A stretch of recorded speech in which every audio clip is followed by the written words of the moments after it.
Okay, so here we are, the final tree for 2023, and the conclusion of the second year going round the Ogham Grove.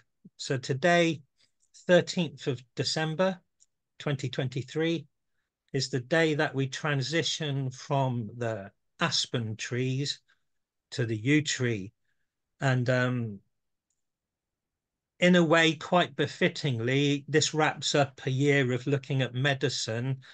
And there is, surprisingly, medicine from the yew tree, although it is fatally toxic, the tree. And I didn't choose a mushroom or a wildflower.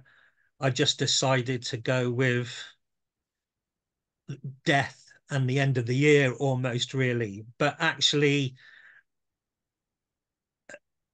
looking outside of the box differently, thinking about medicine in a bigger picture, and what is medicine for our souls and our psyche, big stuff. So that for me, and I think most you would all agree anyway, working with the inner world is the biggest medicine, and that connection to the inner world. So in that way, the yew tree is rightfully placed at the conclusion, at the end of an Ogham Grove cycle, So I'm also going to use this presentation to prepare us for the next year's journey, which is looking at gods and goddesses of each tree and explain how that works. And I'll just bring up the PowerPoint before I go into that any further.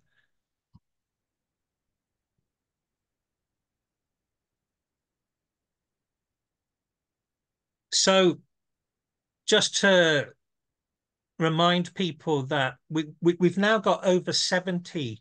It's mad. We've got over 70 videos on the Ogham Grove YouTube channel. We've done 2 whole years, so there's 40 videos for the trees. There's 2 birch tree videos and 2 rowan tree videos, and soon we'll start making a 3rd video of each tree. So hence having a different topic. So you can go on the YouTube channel, the Ogham Grove, and there is a video for the yew tree for 2022. So you just look for yew tree 2022, and that's over half an hour giving a good explanation of all of the core yew tree lore of the Ogham and its relationship with apple and the interlaced pentagrams of the apple pentagram and the yew pentagram and all of that stuff. So there's no need to repeat it. I'm not going to repeat it. If you want the basic lore that we covered, it's the yew tree 2022. So with this presentation, I almost want to recall it Nemetona. And what happened this summer, a few of us from the Ogham Grove met up in Somerset for a weekend, and quite organically, there was no big contrived plan. It just grew out of the people that were there. We ended up concluding the weekend with an invocation of the goddess Nemetona, and it was the right thing to do. And I'm going to argue with this presentation that the yew tree is the end, the conclusion, and it's what we're aiming towards as we go through the year. And that I would say that for the yew tree, and I don't want to create any dogma, but at this moment in time, my logic and my inner world says that the deity for the yew tree is Nemetona. And I'll explain my logic for that. But equally, the inner world is unique to every individual. So if your inner visions say otherwise, that's fine. Don't worry about it. I'm not going to argue with your inner world. I'm just explaining how I see it at this moment in time. And that whole process of interacting with the inner world and building your own relationship with your inner world is what we're about. That's what we're trying to do. We're not meant to be carbon copies of each other. You know, we're individual bards and druids, and you have your own unique internal Ogham Grove, your relationship with the trees. So that said, we're going to spend a year looking at each tree and contemplating which god or goddess suits this tree best, you know, and it will lead to some interesting dialogues and explanations and ideas and hopefully discoveries. So for the days of you, which is where we're at, today we go from Aspen into you, and that's actually the 21st degree of Sagittarius to the 9th degree of Capricorn. So here in this diagram, the green section that says you, that's actually from the 21st degree of Sagittarius to the 9th degree of Capricorn. So you can see where it fits. And like the equinoxes, the solstices are balanced. So before the winter solstice, there are 9 degrees. And then after the winter solstice, there are 9 degrees. The winter solstice is right in the middle of the 18 degrees of the yew tree. So it might be strange at first getting your head used to it, but 21 degrees Sagittarius means there's 9 left. And the 9 degrees of Capricorn, so it's 9 and 9 is 18. So that's the yew. So what picture is that then? Right. This is the banner for the year ahead.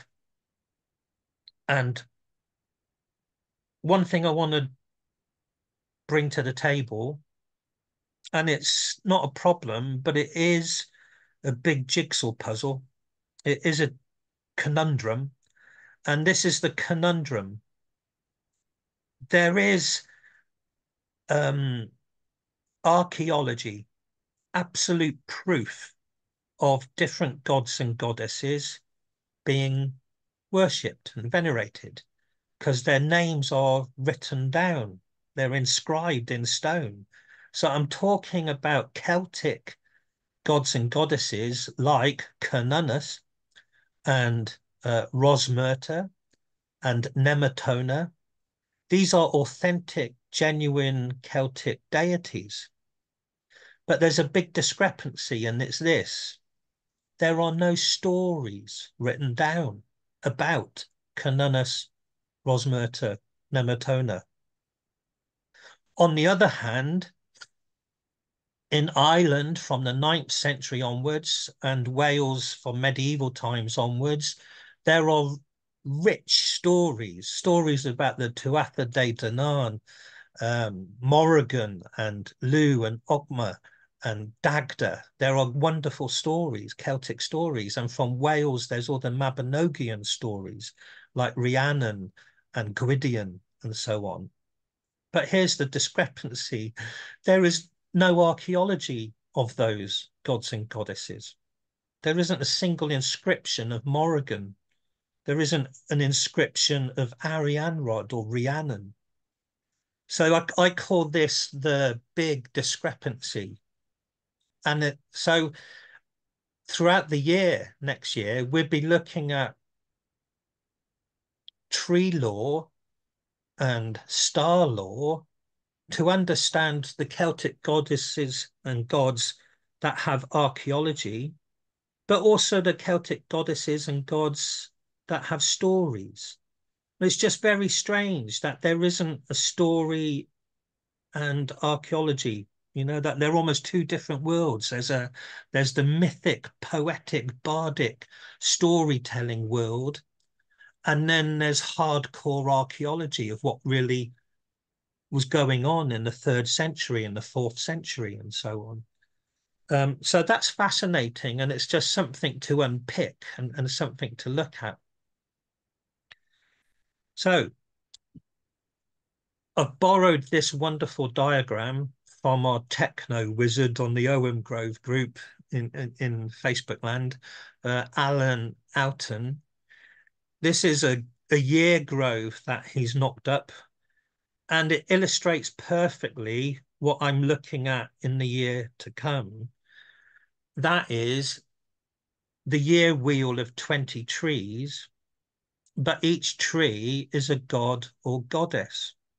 And there's no dogma here, but you work on your own inner grove. So your inner grove is an astral realm in your imagination, in your psyche. When you do your vision quests, you create your own internal Ogham Grove, and it's a place you can go to.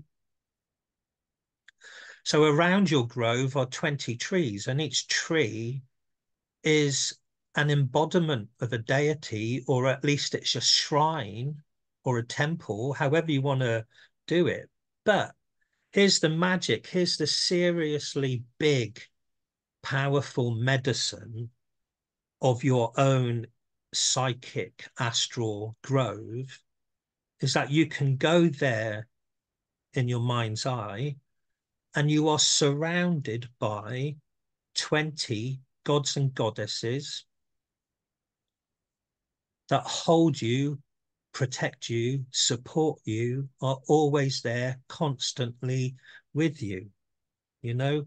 So it's an amazing, powerful thing. It's your internal sanctuary. And so which 20 gods and goddesses? Well, that's for you to decide. So as we go round the year in 2024, it's not to say, okay, now with the birch tree, you must do Ellen of the Ways. She's a perfect goddess for the birch tree, but you might find an alternative, and that's perfectly okay. Or you might decide that one tree for you is feminine and is a goddess, but someone else might say, I always feel like it's male, so it's a god. And again, there's no dogma. What we're just doing is walking together to help each other create your own pantheon. You know, this is your internal pantheon. It's your inner world, your inner grove. So for this presentation, I'm going to talk you through a journey that I've had learning about Nemetona. And so at this moment in time, me personally, I'm seeing the yew tree as Nemetona. And I'll explain how and why that's logical to me. But equally, you can disagree entirely. That's fine. I'm just kind of showing how I'm building my internal pantheon. So it's a kind of show and tell and exploration method idea. What's really lovely too, and I was talking to Annie Bridget Waters about this the other day. Alan's put a female face in the middle of his grove. And Annie said to me, where would you place Danu, the mother goddess of Ireland? And I said, I actually place her in the middle, you know? So the 20 trees are your boundary, they're your circumference, they support you, you know, they're the perimeter of your sacred holy of holies. Now, what you do in the middle of your grove is unique to you too. For me, I see the central mother of the gods and goddesses as Cassiopeia shining down from the center point of the night sky. So for me, that is Doan or Danu. It can be Brigantia or Brigid, or it can be Isis or so on, you know. But for me, that's the center point. So the 20 trees are the circumference, the protective barrier. And in the middle, in the center, is whatever you want to put. You might want to have God in the middle. You know, it's up to you. It's your shrine. But my logic to Annie was, for me, Danu was in the middle. The Great Mother is in the middle. She's always there directly above with the constellation Cassiopeia. So here's the thing then. Um, Amongst my researches and studies of history in the Glastonbury area, I was reading about Chalice Well, and it was an archaeological book about Chalice Well, and there's lots of old yew trees there. And the book is Glastonbury Myth and Archaeology by an archaeologist who's died now called Philip Ratz. And anyway, he did archaeology at Chalice Well in the 1960s, and they found the remains of yew tree trunks dating back to Roman times. And he actually, well, the yew trees that are there now are a continuation of that. There's always been yew trees at the base of Glastonbury Tor before there was a lane between the White Spring and the Red Spring. There always was these yew trees there. And Philip Ratz actually made a statement that in the ancient world, yew groves were sacred to Hecate. I'd never heard that before, but it just stayed in my head that, okay, so the Romans come here. Obviously, Hecate isn't a Celtic goddess,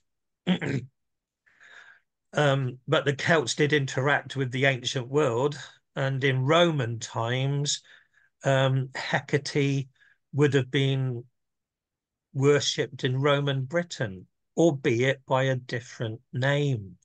So Hecate or Hecate is the Greek name. The Romans that invaded Britain and conquered Britain, they actually called Hecate Diana Triformis. That's Diana of three forms, or three-faced Diana, Diana Triformis. So in the West Country, in Somerset and Gloucestershire and Devon and so on, during Roman times, Diana was that Hecate, was that yew tree thing. Now, I got to thinking, who would be the Celtic Diana Triformis, or the Celtic Hecate? Who would that be? And almost straight away, rightly or wrongly, and I don't mind being proved wrong, I'm just being naked and sharing, but I got Nemetona. Nemetona was the Celtic Diana, if you like. Now, there's some interesting things with that then is the main shrine of Diana in Europe was at a place called Nemi, Lake Nemi, was a famous shrine of Diana. And the word Nemi, Nemi, is the same root word as Nemetona. Nemetona actually means she of the sacred grove, and Nemi, or Lake Nemi, is the grove of Diana. So there is this kind of connection, albeit slim, with Diana of Nemi and Nemetona. So that was enough just to niggle my mind, and it just stayed there in my mind, dancing around. Now, one part of my life is as an artist, and as an artist, I'm very keen to create icons of different gods and goddesses. That's kind of what I enjoy doing. But I want my icons to have meaningful symbolism. So I think a lot about different gods and goddesses and what their attributes are and what their symbols might be. For instance, with the goddess Bridget, a lot of people see a swan as a symbol of Bridget, and I do. So I go with that, or with Blodayef, the owl, the barn owl is with Blodayef, so each god and goddess has symbols and totems and stuff. So here's my journey with Nemetona then. This is a map from the 1620s of the Somerset area. If you look, these are rivers in Somerset, and at the top it says Isle of Avalon. running underneath Isle of Avalon is the River Brue. Now, I was drawn to this female figure in the right-hand corner with a bow and arrow, and she's representing the ancient Great Forest of Somerset and Wiltshire. And I was thinking about Nemetona being she of the grove, and then I was thinking, well, what should Nemetona look like? I wanted to create an icon of Nemetona. So I did what your sensible person should do, is I meditated on it. You know, I didn't just throw something together. I actually went on a journey internally asking Nemetona, what do you look like? You know? And here's the thing then, I was expecting her to be like a female Artemis or a female Diana with a bow and arrow, is what I was expecting. It was what I was thinking. I had already been thinking, what kind of posture would she be holding a bow and arrow in? Anyway, when I did my journey, there was no bow and arrow. There was no Artemis. What I saw was completely not what I expected to see at all. And I actually left the journey a bit baffled, thinking, "Oh, I can't paint that. That just no." You know, I would kind of hit a dead end, or I thought I had. Um, Here's what I saw then, trying to see what Nemetona looked like. Instead of an interesting female with a bow and arrow, I had three cloaked and hooded figures, and their cloaked hoods were so heavy that you couldn't see any faces. And it was a kind of pale, grey, misty image, you know. So it was just like three cloaked figures in the mist. And I thought, that's not what I see Nemetona as. So I was disappointed with myself. But the inner world, you have to trust it as well, even if it doesn't tell you what you expect. And that's almost more real in a way. So anyway, I sat with it for a little while, and and that may be you know, 4 or 5 months ago. And in recent weeks, months, various things have fallen into my lap, and various things different people have said have also fallen my way.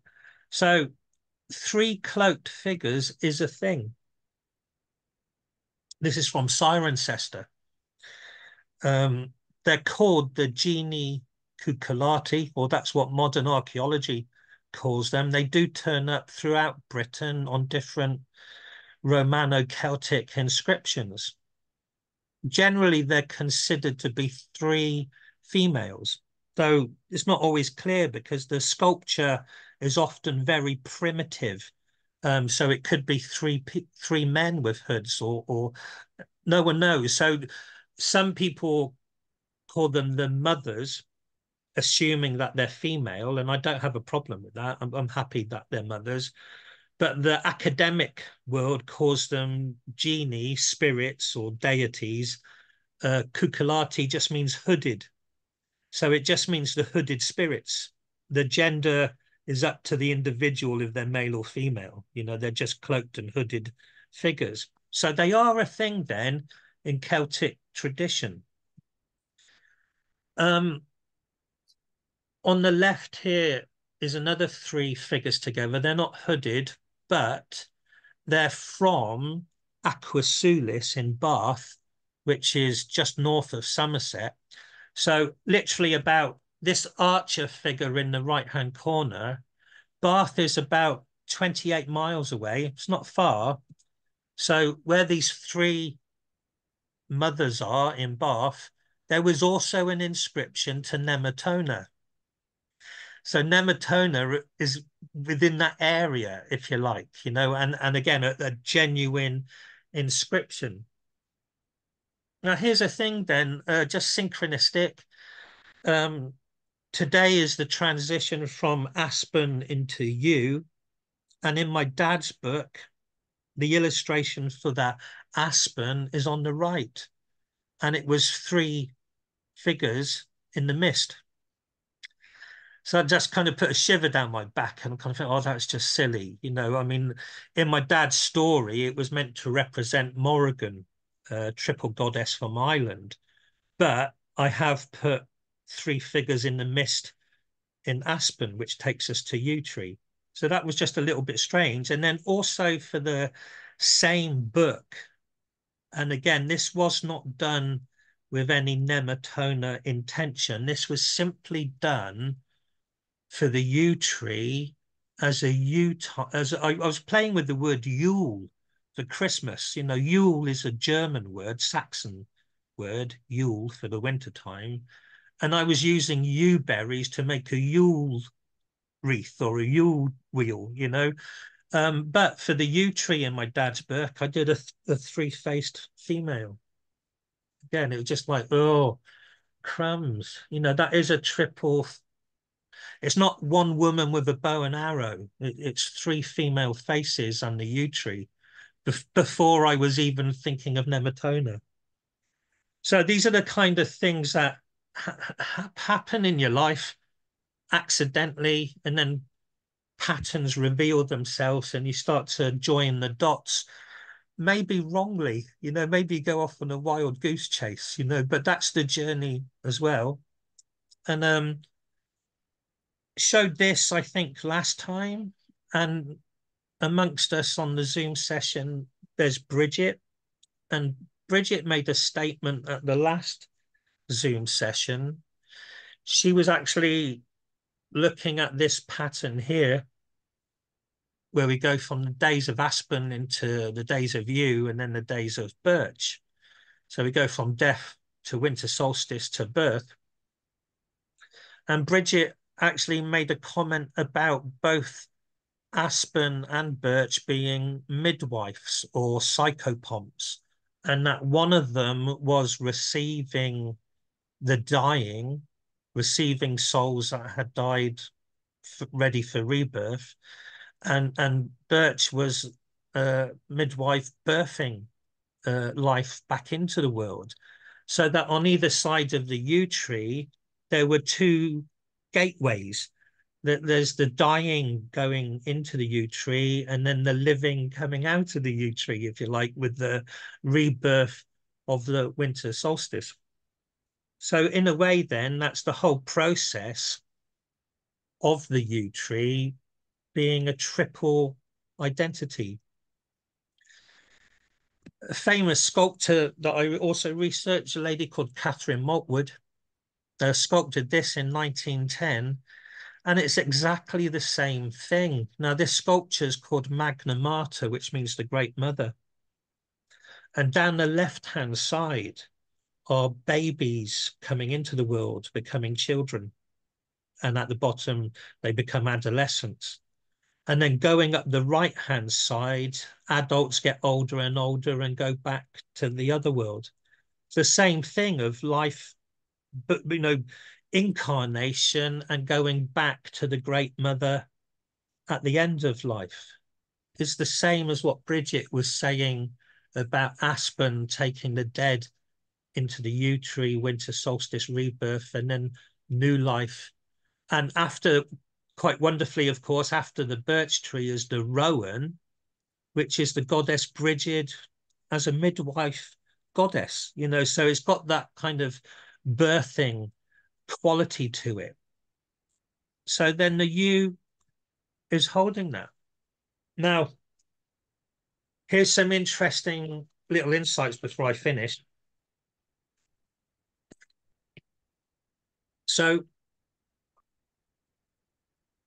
for the birch tree, which we're going to look at with a brand new cycle on the 30th of December, is when we go from the yew tree to the birch tree. So quite happily, I've equated the birch tree with Ellen of the Ways, goddess Ellen, reindeer goddess. But when we get there, we'll debate it, and we'll also look at what other gods and goddesses could relate to the birch tree. So again, I don't want to create a dogma.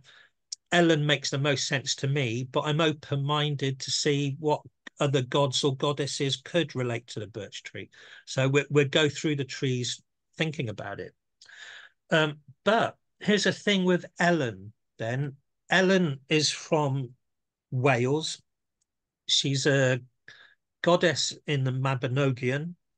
A story called The Dream of Maxen Wledig tells of how the Roman emperor marries Ellen. It's a marrying of the sovereignty goddess of the land of Wales. And as part of that marriage agreement, the emperor has to build 3 cities for Ellen. They're 3 special cities. And she had roads connecting them all together, which were known as Ellen's pathways, Ellen's causeways, Ellen's roads. Anyway, the 3 places that were built for their goddess Ellen were Caerleon, which the Romans called Isca, Carmarthen, which the Romans called Moradunum, and Carnarvon, which the Romans called Saguntium. But those 3 places, now here's the thing, going back to Hecate and Diana Triformis, statues of Hecate and Diana Triformis were often at crossroads of 3 ways. Another name for Diana Triformis is Diana Trivia. It looks like trivia. Trivia actually means 3 ways or 3 roads, 3 routes, 3 directions. So Wales then, a kingdom, a sacred kingdom, and the goddess of sovereignty. If you work out the dead center of the triangle made by Caerleon, Carmarthen, and Carnarvon, the center point is in the middle of Wales, and it's called Elennith. It's still called Elennith today. And there's a YouTube video on our Ogham Grove YouTube channel called Ellen of the Ways. I explain this in more detail. But if Ellen's in the middle and she has 3 cities, then there are 3 ways, trivia. So Ellen is a triple goddess in that kind of understanding. She's a Nemetona of Wales, if you like. You know, she's holding the center of her kingdom.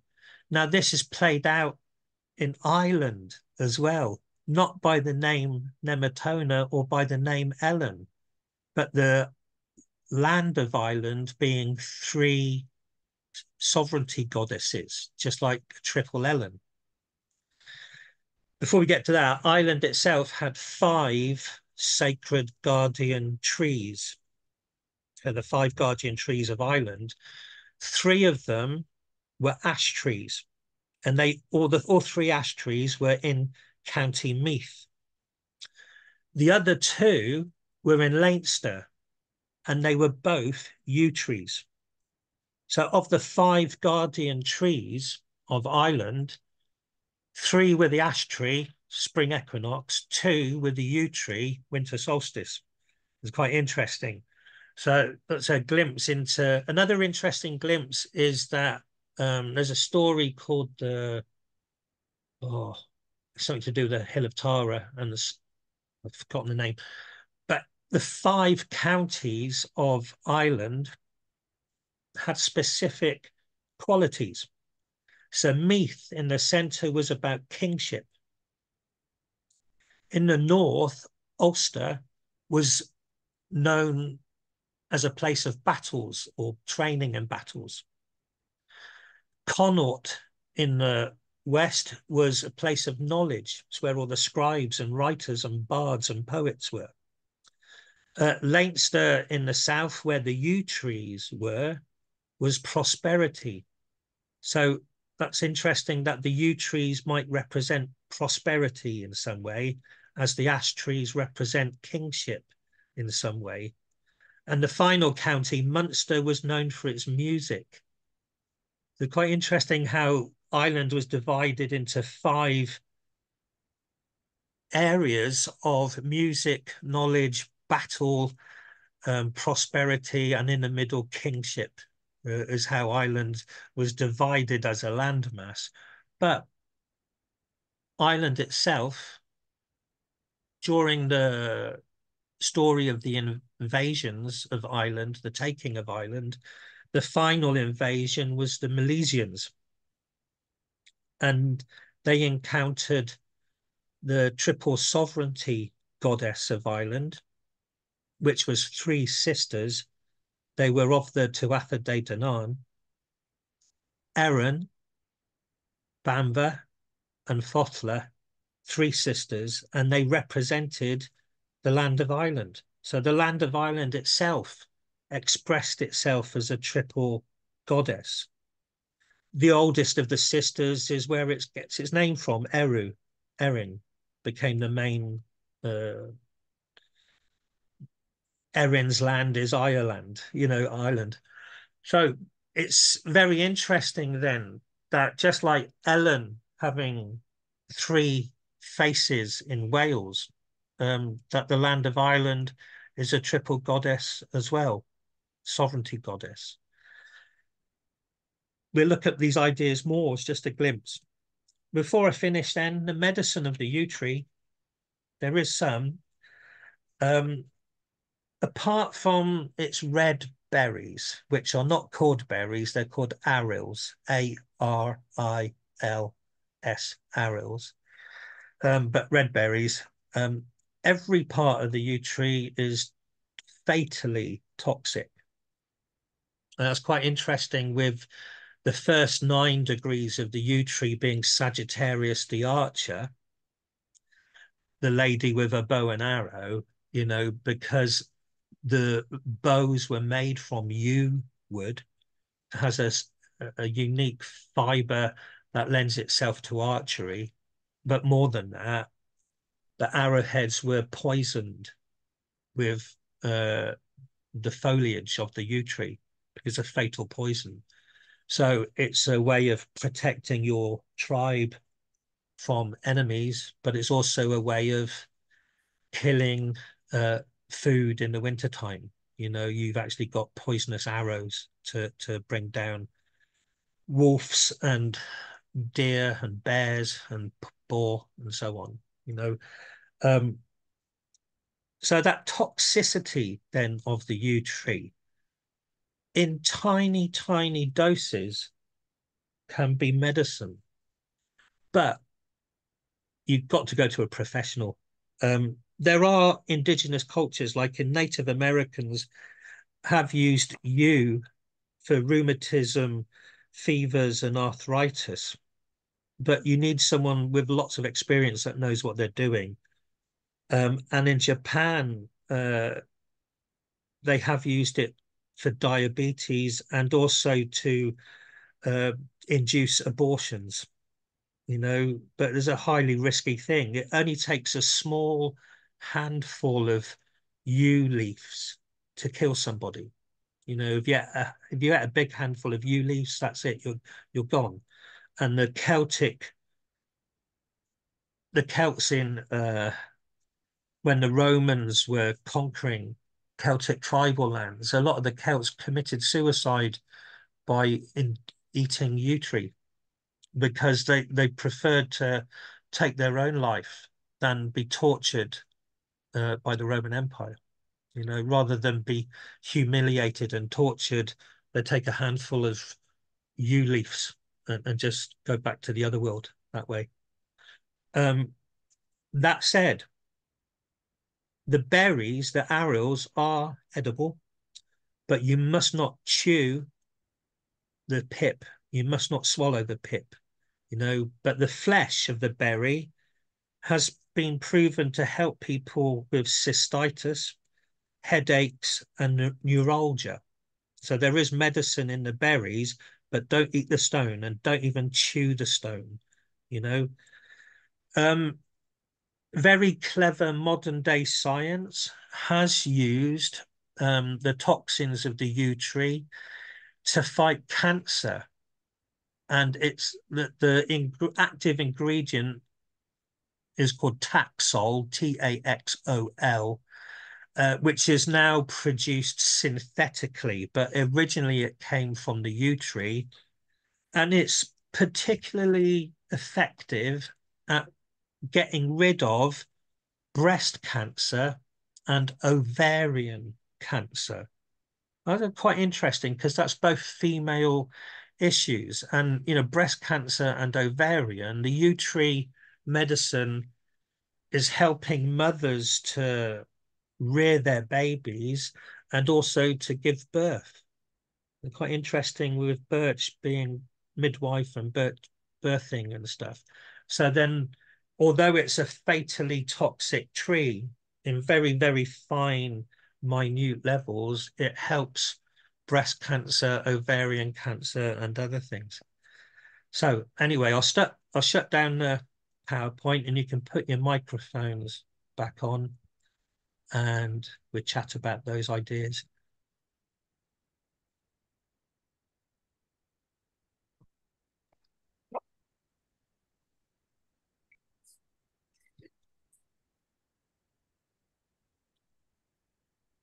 Right. Wonderful.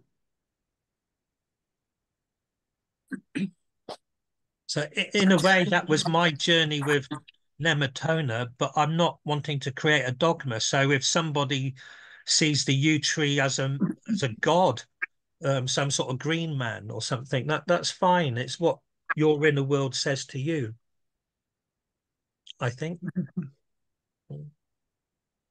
It makes sense to me because as you talked about the two midwives and yew, which is a yew tree, but it also means you. So that also, as I'm seeing it, it's sort of everybody that ever is connected to you or everything, because I might live 90 years, somebody else will live 50 or 60. In the grand scheme of this planet and the grand scheme of human life, we're like a pip, we're nothing. So most of it exists within you. It's all in the darkness of you. So there's the birthing of well, it looks like it's a death. It might look like spins a death, but I sometimes wonder whether it's inverted, whether life is really down, is really in. Really, we come here to. Sounds awful. We come here to die, but we kind of come here to die. So when my birth, we're also a little blip of a life, but actually, the real truth is in the dreaming of the mind and the connection that you hold to that place of death, which holds everything. Everything comes, even every invention, everything's waiting to be born. Every single thing is waiting to be born and come through. And if it's strong enough, it'll stay. And if it isn't, it'll disappear. Like our blueprint is stronger than, say, cancer. When we were born, we didn't have cancer and it developed. So maybe the you is saying, well, okay, your blueprint's stronger than cancer, so I can get rid of the cancer. Does that make sense? The blueprint comes from the original perfection that comes through that you brings through. Do you see what I'm trying to say? Everything's a reflection of that. Yeah. I mean, yeah. Does that make sense? So, and the goddesses and the gods, maybe it's not put down because we have a very fleeting life, or within this embodiment experience, it's very fleeting. But for a god and goddess, as soon as you write it down, a bit like they did when they started to do the writing, they had to write it, I think, on parchment paper to make it alive. This is just a story I read. But as soon as you write something, it kind of dies. So maybe these gods and goddesses are kind of eternal. So everyone that comes through, in my lifetime or my grandchildren's lifetime, can use these gods and goddesses that are very connected through the portal of you. Yeah, whether it's me or you, that's my grandchildren's grandchild, the you is everybody, but everything that's waiting to be born and everything that's gone. Am I making sense? Yeah. A bit deep. I was thinking about the different approaches to learning about gods and goddesses, and I was thinking there were two. That is archaeology on one hand and stories and mythology on the other. But of course, there's a third, and the third is your own dreams and visions. Mm. So some people won't do anything unless there's written evidence for it or archaeology for it. But equally, just you've got to work with your inner visions, as surrealistic as they might be. So again, it's three, isn't it? That there's archaeology, there's story, there's your dreams and visions, and yeah. and that's all we've got to navigate with. You But know? once you start working with dreams and visions, you curate this totally different kind of reality inside you. This I mean, I'm going to call it a beautiful reality, a beautiful vision. That actually, how can anyone tell you that that isn't real? It's more, you know, it's not scientifically proven, is it? But I know with my things that I do, they're so real. Even the ones I have with you, the little squirrel coming down the pine tree, and the ground opening up in the golden sea. That to me walks around with me 24/7, and I sleep with it. I can't not sleep with it. And then it will pull back other things while I sleep with it as well. So it's really important. And I think the more people do stuff like that, I think you know that it's you know, because the more we're it expands. It's expanding more of what of what is, I don't want to use the right word, what is real. Yeah. You know, we're going to this whole thing that if it's not actually tangible and it's not actually scientific proven, it can't be real, which is rubbish, in my view. But just to be a little bit critical with some people that aren't here, you know, but some people, they want facts because they want to have integrity with their ancestral roots. And so some people are very true to the stories or the archaeology. And I respect that. And I am that way myself. But it can also retard you completely from having vision. You know, I you're wonder putting into some factual thing, and the other world is living and changing and yeah, fluid. yeah, living, changing food. And sometimes, why does somebody want to read it, somebody else's fact out of a book or something that might be proven yesterday, but tomorrow disproven? You know, is that a fear of believing in their own visions and their own dreams and their own story?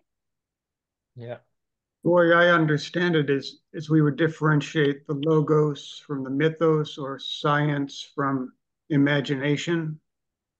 And I think we live in a very logos heavy time since the so-called Enlightenment. And instinct, emotion, and imagination could be the three attributes of the soul. And these have been put on the back burner. Like these are the soul, the feminine, and the problem with the instinct, emotion, and imagination is that they're subject to delusion, inflation, deception, and they're literally full of tricksters. So that the real work of spiritual development is discernment, because we are subject to delusion, deception, misconception, and inflation. So spiritual development has a lot to do with tremendous amount of humility and taking things very lightly, holding these ideas very loosely, and that allows us to walk freely into the mythos. But that doesn't work in logos. You know, I'm going to go out on a limb here. I'm sorry. No, I'm going to carry go on. out on a limb here. Go. Is that okay? I'm going to go out on a limb here. I'm out on my limb and bring in the 1492 Doctrine of Discovery. I don't know if you guys are familiar with that. Franklin, you are. This was a papal bull that set up the Christian mindset throughout the world. And it's something that Native Americans, North and South, have been looking at and exploring ever since. And the current Pope didn't rescind it, but refuted it earlier this year, which really means nothing to the Native Americans I've spoken with. But the doctrine of discovery basically, and I'm being real basic here, basically said that anything or anyone who is not Christian, it's okay to kill them, to steal their land, to oppress them, sort of to co-opt their whole civilization. And that was, that was a Catholic papal bull. This is fact. This isn't, here I am with my scientific fact. But I think that had a lot to do with squelching Native American spirituality as well as African spirituality, because this allowed Christian people so-called Christian people to enslave others, and was the basis of sort of what the Christian society is like today. With the, what's happened to Native Americans, oppression of the Africans way back when, the so-called management of wildlife and land management. And so, I wonder if that hasn't played a part in, sort of the rise of, I guess, logos is what you're talking about, and science as the only truth. Does that make any sense? Am I making any sense? I think you can be factual about that which is in the past. You can be factual about stories that are written. You can refer to them, and you can be factual about archaeological discoveries. But that's not how you work with dreams and visions, And so if you could be very stagnant internally if you're just being academic and not being shamanic.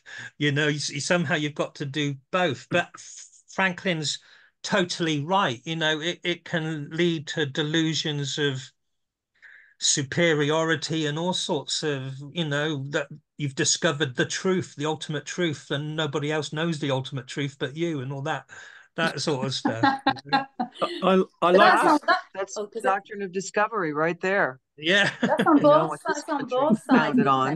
I think what I was trying to say earlier, that a lot of people are even scared to put their toe in the water because they're scared to look for the dreams and visions. So they stay outside.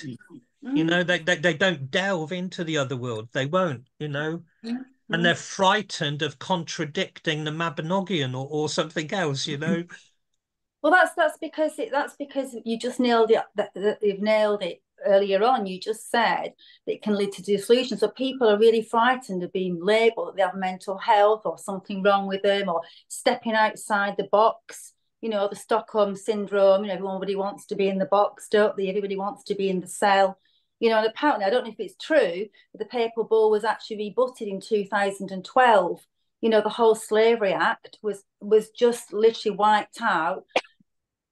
2012, when the banks committed, so I've read, when the banks committed the fraud, the whole thing was just literally dissolved. But it's just that people are acting out a reality they only know. So when you're in a reality, or you believe it to be the way that everybody's doing in the playground, you carry on doing it. We've had this over the past few years of everybody policing other people. They just acting out something because fear or normality or what they believe to be the correct thing. So it is, you are right, you were saying about the dreams and the visions. And the important thing with, I think, from my experience with the Ogham Grove, is that when I've joined that with my life, so all the things that go on in my life, I'm always referring it to the explanations that have been given, but giving my own story to it as well. And I think that's the powerful thing. Rather than just reading a book or reading the Ogham Grove, you actually absorb it into your own being and your own experience. And I find that's where the magical happenings start to happen. Yeah, Bridget, I agree with that, because Personal the sovereignty. the imagination of the child very often is crushed. Oh no, you can't see fairies. Oh no, you can't do this. There's this control that comes in very often through school, through parents or whatever. But I wanted to share something. I was talking earlier on about the limelight essence of Yewberry and about the masculine feeling that I have about the Irish yew and the feminine feeling that I have about the English yew. To me, even though they are biologically, what's the word I'm looking for? Anyway, they are very much the same. They come under the same umbrella. And the masculinity of the yewberry is to do with strength. And the feminine energy is more to do with the nurturing, which does come into a lot of what you were saying, Yuri, about the female and the masculine, of there being a god and a goddess. And can I share my poem? Yes, very quickly. Then we've got to do our meditation. Yeah. Okay, so this is Yewberry. Ancient warriors, wise and strong, forward leading, marching on. Archangel Michael, sword in hand, faces bravely, makes a stand. The advancing army parts and scatters, making way for the few, gathering others to them, swelling numbers, brandishing their staffs of yew. Victory, assured as ever, raising voices in their song. Trials and tribulations over, happy now the triumphant throng. And that's my little picture. Lovely. That's my little picture of the yew. Yeah. We better do them. Wonderful. It's a marriage. The meditation because it's all 20 trees and also it's already 8:15 and stuff. So if you turn your microphones off and I'll stop recording.